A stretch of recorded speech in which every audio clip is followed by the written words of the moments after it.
नमस्कार, मी सुवर्णा जोशी श्रीवर्धन कॅटर्स मध्ये तुमचं स्वागत करते। आज आपण भोकराचे लोणचे पाहणार आहे 50 किलो। दोन प्रकारचे लोणचे पाहणार आहे, एक कच्च्या भोकराचं लोणचं आणि एक वाफवलेल्या भोकराचे लोणचे। सर्वप्रथम भोकर स्वच्छ धुवून घ्यायचे, पुसून घ्यायचे, त्यातले पिकलेले भोकर वेगळे काढायचे आहे। त्यासाठी लागणारे साहित्य आता आपण पाहणार आहोत। कैरी, मोहरीची डाळ, जिरे, मेथी दाणा, मोहरी,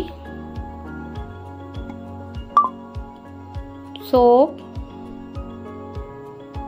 कलमी, मिरे, खड्याचा हिंग, मोहरीचं तेल, शेंगदाण्याचं तेल, तिखट, मीठ, हळद, मेथी खमंग भाजून घ्यायची आहे, मेथीचा कलर बदलेपर्यंत।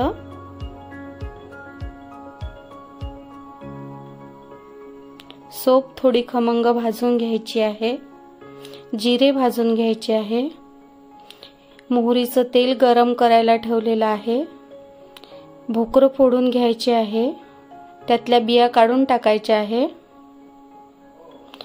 धने खमंग भाजून घ्यायचे आहे,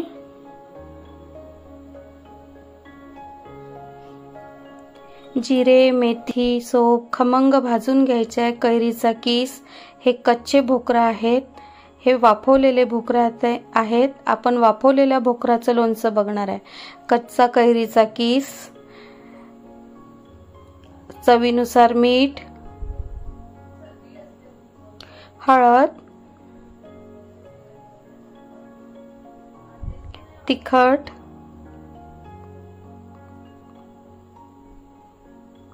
मेथीची पूड,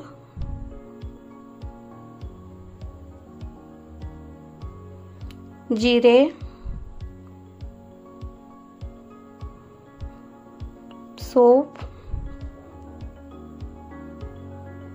मिरे, कलमी, हिंग पावडर,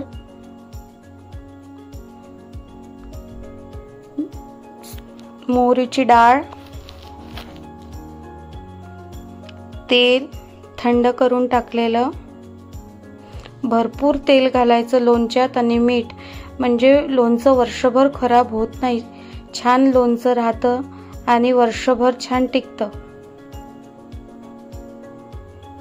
छान मिक्स करून घ्यायचं आहे की पूर्ण भोकराच्या आतमध्ये मसाला आणि तेल गेलं पाहिजे।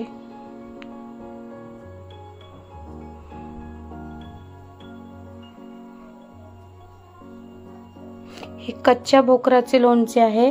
चवीनुसार मीठ घातलंय आपण भोकरांमध्ये। आता कैरीचा किस टाकत आहोत, हळद, सोप, जिरे पावडर, धने पावडर, मोहरीची डाळ, मेथी,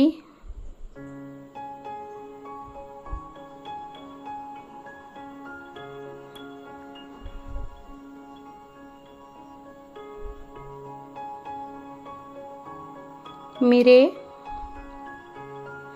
कलमी, हिंग,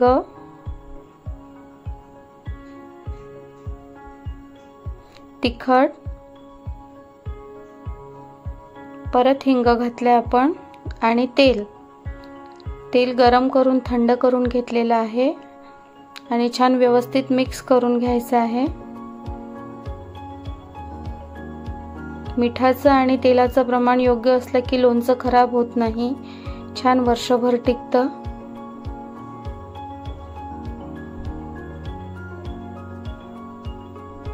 तुम्हाला माझा चॅनल व्हिडिओ आवडला असेल लाईक आणि सबस्क्राइब करा। धन्यवाद।